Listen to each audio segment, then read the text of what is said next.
What's up, guys? Today I have a different type of video for you. We're going to talk about true crime a little bit and see what we can come up with and maybe who even possibly committed this.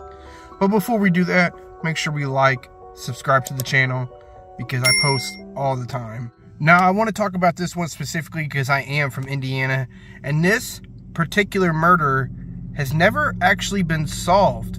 It happened in Speedway, Indiana, in November of 1978 at a place called Burger Chef. Now, the story is very sad.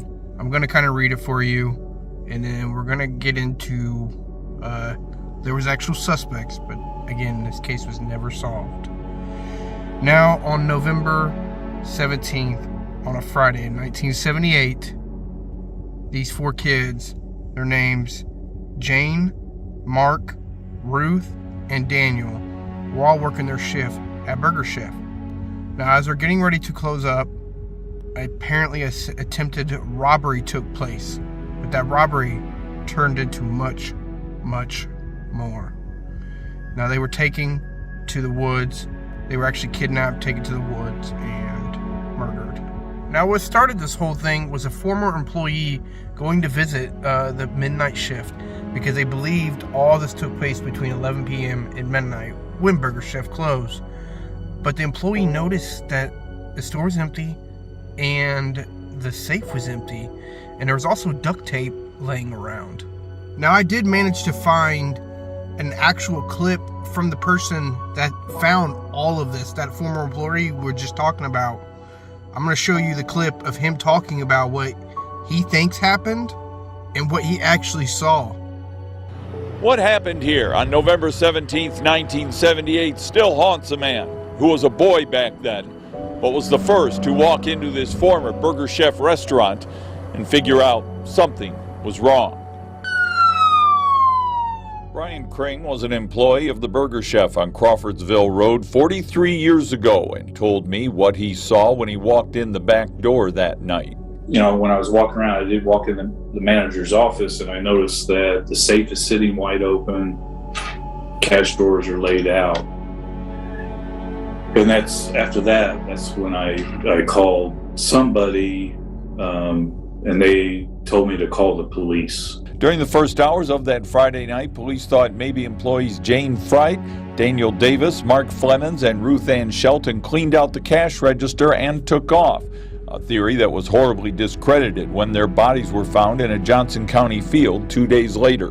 What do you think happened to those kids that night and why? Oh, it was drugs. Somebody owed somebody. So now that you even heard the eyewitness testimony of the person that found everything, we got to draw some lines somewhere to possibly figure out who did this, why they did it. Could it be drugs? I don't know. But it was approximately, I think, $580 that they took back then in 1978. I don't know what that equates to, but I assume it's a little bit more than probably $1,000 now. Now, what I do find so messed up about this whole case is that 4 teenagers died over $18,000. 4 teenagers died over $18,000, and the police messed it up. They even have a statement here that says, "We screwed it up from the beginning." 4 teens died, and you screwed it up. So not only was the restaurant clean and allowed to be reopened, but no photographs were taken. Nothing was taken beforehand. And that wiped all the evidence away that they could have had to put whoever did this behind bars, whether it be one man to whoever did this. They messed it up.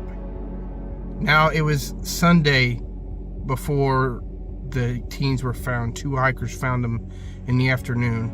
Again, the murder took place on a Friday, so this is already done and happened, and whoever did it is long gone by this point. Now, this is where viewer discretion is advised. I will read some of the tragic things that happened to these 4 teens. It's pretty gruesome, so I'm going to tell you, but this is a viewer discretion is advised. Now, starting off the murders and what was seen, both Davis and Shelton had both been shot numerous times by a .38 caliber gun. Now, Jane was stabbed in the chest twice, and during the autopsy, they actually found the blade inside of her, meaning the handle was broken off, but they never found that handle.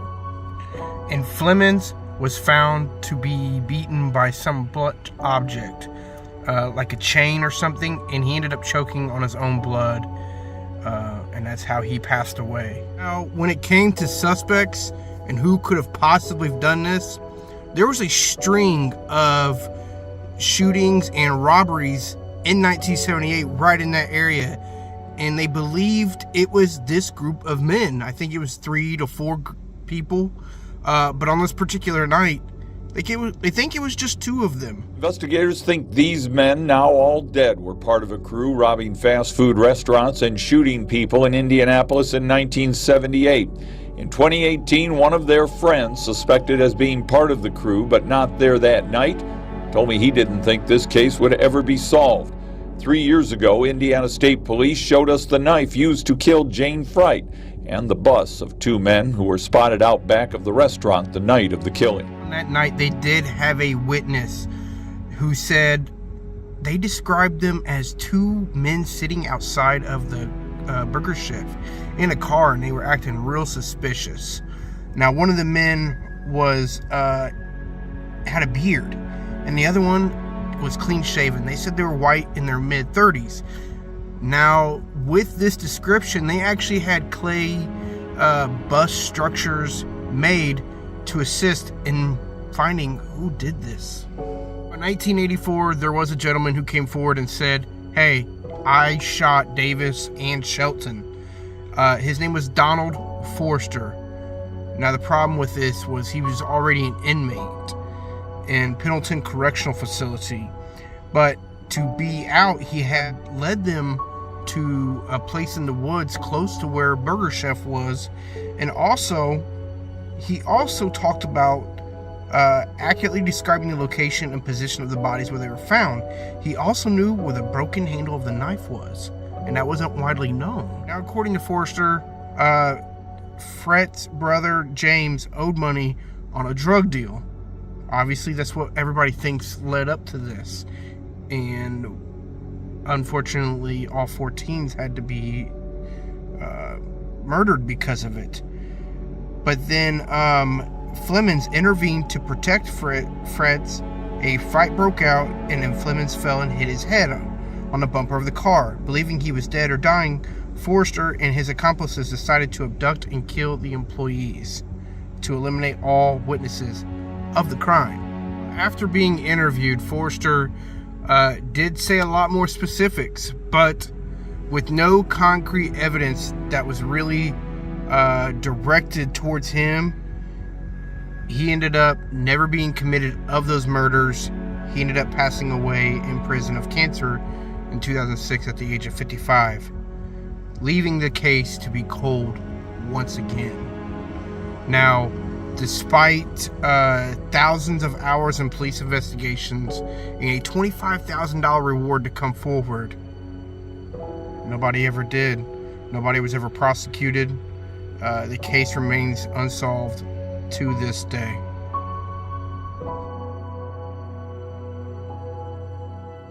Now, what happened that unfortunate night should never happen, and it is very unfortunate that it never got solved, and the closure was never there for these families that had to bury their babies. These were just teen kids. They were working, trying to maybe get, money for summer or whatever the case was. And they got wrapped up in something and were just brutally murdered over money and drugs. But in honor of them, Danny is buried in Mount Zion Cemetery. Mark is buried in New Crown Cemetery and Mausoleum. Jane is buried in Roselawn Memorial Park. Ruth is buried in Washington Park North Cemetery. May they all rest in peace.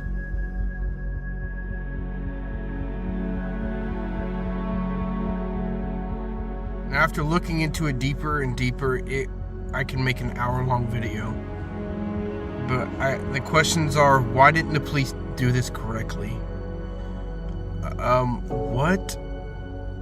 What actually led up to this?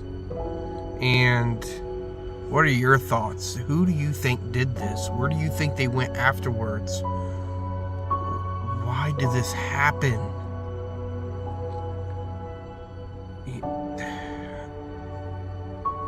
These are 4 teenagers that didn't deserve this. So, I just want to know your thoughts and comments down below. You can do your own research. There's hundreds of videos on the Burger Chef murders.